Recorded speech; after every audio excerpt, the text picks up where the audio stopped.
écoutez Éveil des élites, le podcast officiel inspiré des enseignements du ministère des élites pour Christ. Un espace consacré à la révélation de Jésus-Christ de Nazareth et à l'action du Saint-Esprit dans notre génération. Disposez votre cœur, car une nouvelle dimension spirituelle commence maintenant.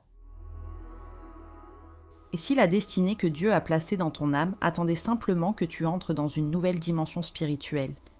Dans cet épisode d'Éveil des élites, nous allons découvrir un mystère spirituel profondément révélé dans les Écritures, le manteau d'un oint de Dieu.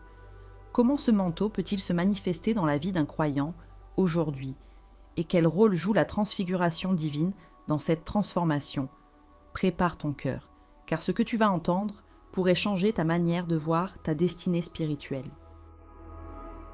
Aujourd'hui, nous allons aborder une question spirituelle très profonde. Comment un croyant peut-il réellement s'approprier le manteau d'un oint de Dieu par les bienfaits de la transfiguration divine? Dans la Bible, le manteau n'est jamais un simple vêtement. Il représente une autorité spirituelle, une responsabilité et une grâce particulière que Dieu dépose sur la vie d'un homme pour accomplir une mission. Dans un Roi chapitre 19, verset 19, la Bible raconte que le prophète Élie trouva Élisée dans les champs et jeta son manteau sur lui. Ce geste marquait le début d'une transformation. Élisée n'était pas encore prophète, il travaillait dans les champs. Mais lorsque ce manteau est tombé sur lui, une nouvelle destinée a commencé, et cela nous révèle quelque chose de très important. Dieu ne choisit pas toujours des personnes déjà extraordinaires. Très souvent, Dieu choisit des personnes ordinaires. Mais lorsqu'elles acceptent l'appel de Dieu, leur vie commence à être transformée. Peut-être que quelqu'un qui écoute ce podcast se dit « Moi je ne suis pas un homme de Dieu, je ne suis pas un pasteur, je ne suis pas un prophète. » Mais la question n'est pas là. La vraie question est « Es-tu disponible pour que Dieu transforme ta vie ?» Parce que la transfiguration divine commence toujours par une décision. La décision de placer Dieu au centre. Et c'est justement la première priorité que nous devons comprendre. La première priorité est simple. Dieu doit devenir la priorité absolue de ta vie. Le Père, le Fils et le Saint-Esprit. Pas seulement le dimanche, pas seulement dans les moments de prière, mais dans les décisions, dans les pensées, dans les projets. Lorsque Dieu devient réellement la priorité dans une vie, quelque chose commence à changer. Les priorités changent, les habitudes changent, et progressivement, la destinée commence à s'aligner avec le plan de Dieu. Mais la deuxième priorité est tout aussi importante. Elle concerne ta vie personnelle avec Dieu. Personne ne peut porter une dimension spirituelle si sa communion avec Dieu est fragile. Un manteau spirituel ne repose pas sur le talent. Il repose sur la relation avec Dieu. Regarde Moïse, il avait peur de parler. Regarde Gédéon, il doutait de lui-même. Regarde Pierre, il a renié Jésus. Et pourtant, Dieu les a utilisés puissamment. Pourquoi ? Parce qu'ils ont appris à marcher avec Dieu. Et c'est exactement ce que fait le Saint-Esprit dans la vie d'un croyant. Il restaure la communion, il guérit les blessures intérieures, il libère des oppressions spirituelles. Et peu à peu, la vie commence à se transformer. Mais la transformation ne concerne pas seulement la vie personnelle, elle concerne aussi la vie familiale. Et c'est la troisième priorité. Si quelqu'un est marié, son foyer doit devenir un lieu de paix et d'alignement avec Dieu. Un foyer en conflit permanent bloque souvent la manifestation de certaines grâces spirituelles. Mais lorsque Jésus-Christ de Nazareth devient le centre d'un foyer, quelque chose change.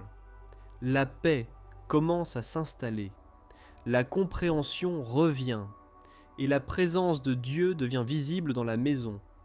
Et cela nous amène à la quatrième priorité, les enfants.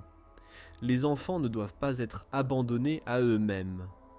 Les parents ont une responsabilité spirituelle, prier avec leurs enfants, les bénir, parler avec eux, les guider dans leur destinée. Parce qu'un enfant qui grandit dans la présence de Dieu peut devenir une bénédiction pour toute une génération. La 5e priorité concerne l'Église. L'Église est composée de familles. Lorsque les familles y sont solides, l'Église devient forte.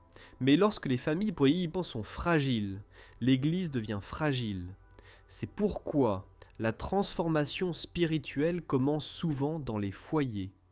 Ensuite vient la 6e priorité, la famille élargie, la maison du père, la maison de la mère. Beaucoup de personnes ont vu leur famille entière transformée simplement parce qu'une personne a décidé de marcher sérieusement avec Dieu. Ton témoignage peut devenir une porte pour le salut de toute ta famille. Et enfin, la 7e priorité concerne la nation. Les croyants ne sont pas appelés à vivre seulement pour eux-mêmes. Ils sont aussi appelés à prier pour leur pays. Parce qu'une nation peut être transformée lorsque les croyants prennent leurs responsabilités spirituelles. Et c'est là que la transfiguration divine prend tout son sens. La transfiguration signifie transformation. Dieu prend une vie ordinaire et il en fait un instrument extraordinaire.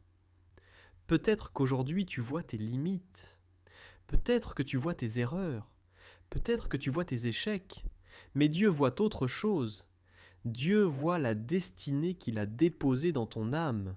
Et lorsque quelqu'un décide de marcher avec le Saint-Esprit, ce qui était caché commence à se révéler. Si ce message parle à ton cœur aujourd'hui, si tu sens que Dieu t'appelle à entrer dans une nouvelle dimension spirituelle, alors je t'invite à faire quelque chose de simple mais de puissant. Prenons un moment pour prier ensemble. Si tu le peux, là où tu es, ouvre ton cœur devant Dieu. Et je t'invite à répéter cette invocation avec moi. Seigneur Jésus-Christ de Nazareth, je te remercie pour la grâce de ta parole. Aujourd'hui, je décide de placer le Père, le Fils et le Saint-Esprit au centre de ma vie. Je renonce à tout ce qui bloque ma destinée spirituelle. Et je demande que la puissance de la transfiguration divine agisse dans mon âme, que la grâce, que la faveur, et que le manteau spirituel que Dieu a prévu pour ma vie commence à se manifester. Au nom puissant de Jésus-Christ de Nazareth. Amen. Merci d'avoir écouté Éveil des élites. Si ce message vous a éclairé, partagez-le, abonnez-vous et continuez à cultiver la lumière, car l'élévation commence à l'intérieur et se manifeste à l'extérieur. Soyez bénis au nom de Jésus-Christ de Nazareth. À très bientôt pour un nouvel éveil.